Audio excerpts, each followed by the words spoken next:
Hey, Upper East Siders, Vera Lance here, your one and only source to the scandalous commentary of fictional film characters. Just like most of you, I've also been dragged to the Gigi craze, and no, it's not Gilmore Girls, but it's another show that also holds the initials Gigi, and that is Gossip Girl. The creation of this video is actually inspired by the article that was released last year about Nepo babies, and I thought it was hilarious and made me remember of Gossip Girl, the Manhattan's elites, and how I used to be so obsessed with it. And even though you haven't watched Gossip Girl, I think most of you are aware of the name Blair Waldorf. If not for her elegant taste in fashion, I'm sure you're all aware of how iconic Blair Waldorf is. Well, according to the YouTube space. Whenever you type in Blair's name, it mostly consists of Blair's best and badass moments. The name Blair Waldorf is immortalized and still ring as iconic in today's time. And as much as the series tries to push Serena van der Woodsen as the original main character, we can all agree that Blair Waldorf stole that title and captured the hearts of the audience. And why is that, you might ask? Well, my friend, let's break down the reasons why Blair is the true main character of the show. I know you may find this hard to believe, but not everyone wants to go to Yale because not everyone wants to be Blair Waldorf. Not everyone can be. The beginning of Gossip Girl, we are introduced to Blair Waldorf, the best friend of Serena van der Woodsen, who is the it girl of the Constance Spillard School at the time. Just like all other high school stereotypes, there was popularity and like a social hierarchy. And since this is a TV show and an alternate imagined reality, it dramatically exists for this one. And so Serena is basically the queen of the school until she was away for boarding school due to circumstances that were later revealed in the show. And this is how the series begins, with Serena coming back to New York, surprising her friends and family. And everyone should be thrilled to have Serena back, right? Well, surprisingly, Blair, who is supposed to be her best friend, and Nate, Blair's boyfriend, didn't really exactly possess the expected enthusiasm. School. So I guess she's back for good. Didn't you know she was coming? Of course I did. I just wanted it to be a surprise. So we can already tell in the beginning there's that hidden tension and drama going on. For most of Blair's life, everyone around her seemed to be comparing her to Serena, and as a result, evoked this silent competition. When Serena was gone, Blair took the claim of the so-called monarchy and become to known as the Queen Bee. But with Serena back in town, Blair feels threatened that Serena is going to take that claim back. But little did she know there's yet another heated discussion that they need to face, one that involves Nate Archibald. You said you'd never speak to her again. You said that? Why would you say that? Because you can't be trusted. And as the series progresses, we see a lot of misfortunes surrounding Blair in relation to Serena. Well, yes, her jealousy is a sign of her insecurities, but a lot of viewers, as well as the show itself, agreed that everything comes easily for Serena van der Woodsen, as what Blair would point out most of the time. Right, you're such a celebrity. Miss Vanderwoodson, your pillows are being fluffed in the VIP section. It is clear as day that Serena and Blair's friendship was severely toxic. Both did such horrible things to each other, they're both stubborn and selfish, and are so blinded by their privileges. I'm honestly surprised by how their friendship have stayed intact for so long. But much like the two often being compared in the show, it's not a shock that the audience would do the same, with everyone collectively deciding to throw some hate onto Serena's character. As what one Reddit user posted about Serena states that she always played the victim card. She always tried to make Blair look bad, even though Blair is manipulative. Serena got jealous if anything wasn't about her. She just had to make everything about her, even when it wasn't, and couldn't stand when she was in Blair's shadow. It's not my fault you're so insecure. And I'm sure it's not your fault you're so conceited. I'm just tired of trying to hold myself back so I don't outshine you. It all comes down to how unrealistic and borderline conceited Serena was. Granted that the circumstances of her life is not entirely her fault, but the way that everything just comes easy for her despite of all the troublemaking actions she has done, it made the viewers understand why Blair feels extremely jealous and threatened by her. May it be when Serena was accepted to Yale, Blair's lifelong dream, in spite of Serena's credentials being inferior in comparison to Blair's, and how Nate, Blair's boyfriend for so long, kept on pining for Serena, and Blair's mother comparing her to Perfect Sunshine Barbie Serena, and a whole lot more. Because you take everything from me! Nate, my mom, Blair. You can't even help it! It's who you are! Continuing the argument, another Reddit user as well added, Serena was painted as, or pretended to be, a good person. She was supposed to be good, but was an extremely jealous, stupid, and vindictive character. At least Blair and Chuck didn't pretend to be good. In my opinion, it's worse that she has zero self-awareness about that. Serena was supposed to be the main character of the show. The first few episodes heavily revolves around the sequence of Serena's life. But over time, fans seemed to be getting annoyed with the main character and shifted their love towards Blair. Once again, the world has proven anything you can do, I can do better. In accordance to the mentioned statement, another reason that the audience admired Blair was because of her authenticity. Now, before anyone says anything, let's acknowledge the fact that Blair's character is also as horrible as the other main characters. They're not decent human beings at all. 90% of the show's drama comes from them destroying each other. But there's something about Blair that resonates with people. May it be her fashion sense, her badass moments, or her unfiltered nature. The way Blair carries herself and her self-awareness is admirable. She doesn't try to hide who she is. She confronts every skeleton that she had or has.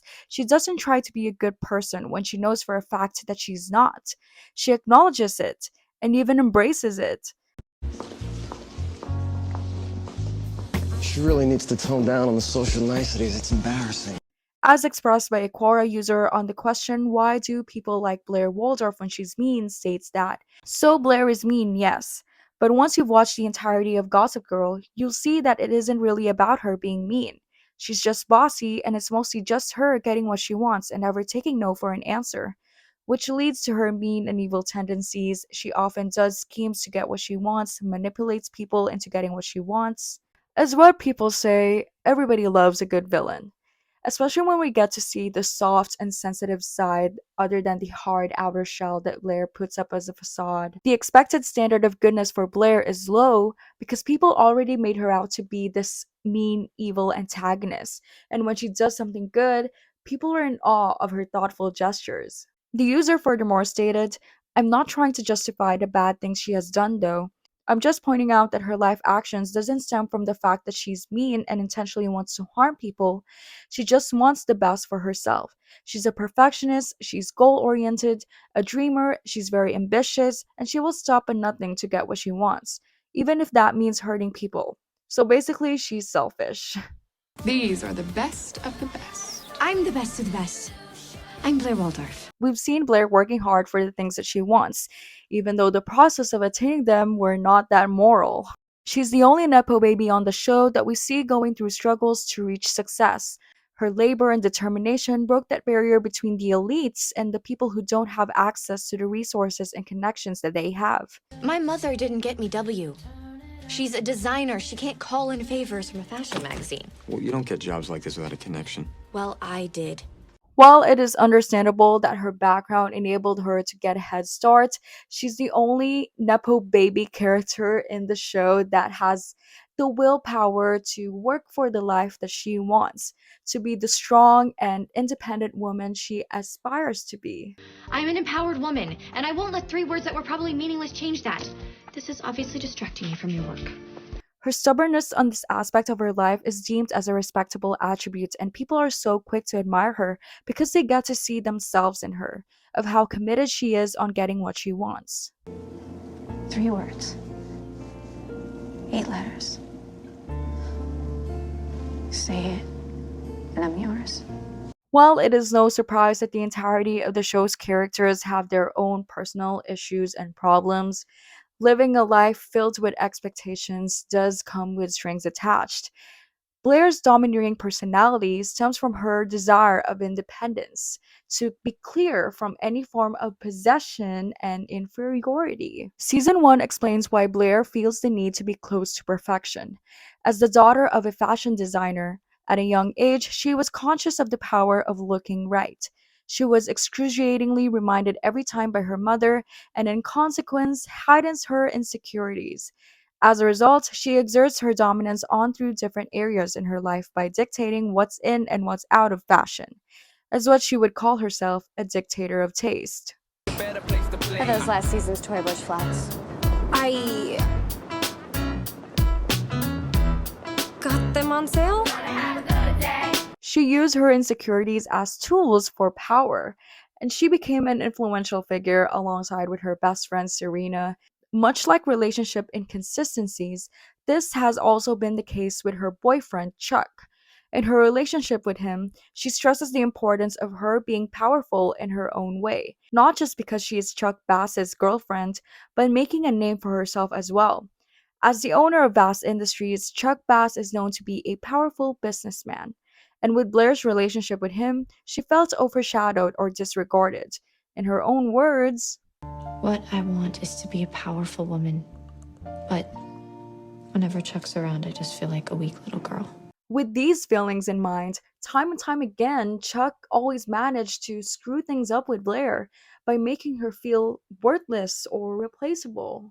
Like the time when he traded her for the hotel, or when Blair had a plausible excuse of not being able to come up to the Empire State Building on time, Chuck decided to sleep with Jenny Humphrey, Blair's rival. This Blair is anything. Thought that the worst thing you would ever do would be to me. The people she loves somehow find a way to make her feel unimportant. And though Blair may put up a strong and tough facade, we can't help as an audience feel for her.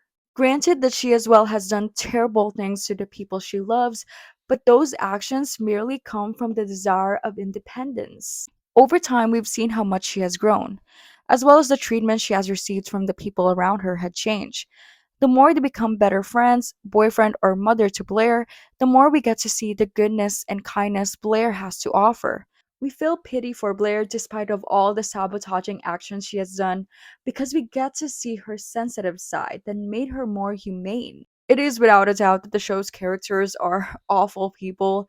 The complexity of each of the characters encouraged the display of interest from the audience. It garnered mixed feelings and opinions about the entirety of the show, from the plot to the message of the storyline, and as most debated, the way the series portrayed its characters. The admiration in Blair is a direct implication of inspiration. I'm not saying people want to be as cruel and as manipulative as Blair, but people tend to ignore that side of Blair and focus on her admirable qualities like her passion, determination, independence, and as well her fashion sense. And I would also like to add the reason why Blair is beloved by everyone is because she represents this woman persona who is strong, powerful, independent, hardworking, and that really gave a boost to her likability. I guess the wanting to be like Blair stems from her relatability, unlike the other characters in the show who are completely out of touch with reality. Well, Blair is also like that, but we get to see glimpses of her humanly side where her emotions are a universal experience and that we can somehow identify ourselves with her. And it's a way that the entertainment industry is such a huge success because we live vicariously through what we see on screen. And as the article by Screen Rant furthermore explained, over time Blair becomes less immature and superficial, making her one of the few characters to actually change for the better during the course of the series. TV dramas were such a huge success back then. Even now, actually, where people just tune into the show not expecting any takeaways or lessons to be gained, but just there for mere entertainment. I think it is important to be reminded of what is fiction and what is reality, and to keep an open mind at all costs, and be aware that what works in films and TV shows may not exactly work in real life. I read one essay the other day that was an eye opener, and I thought I would share it with you guys. It's called Standing on the Shoulders of Complex Female Characters by Rain Fisher Kwan. And it would be really cool if you guys would take a moment to read it because it is such a good essay that was stuck in my mind for days on end. And yeah. um, Anyways, that's it for the video, guys. I would really love to hear your thoughts about Blair. Do you love her, hate her, want to be her, anything? Yeah, up to you, really. And I'll see you guys next time. Bye bye. Oh my gosh, I literally just finished filming and I was about to take a break, but then I remembered something that I should have done. Till next time. XOXO Vera Lance. Okay, bye.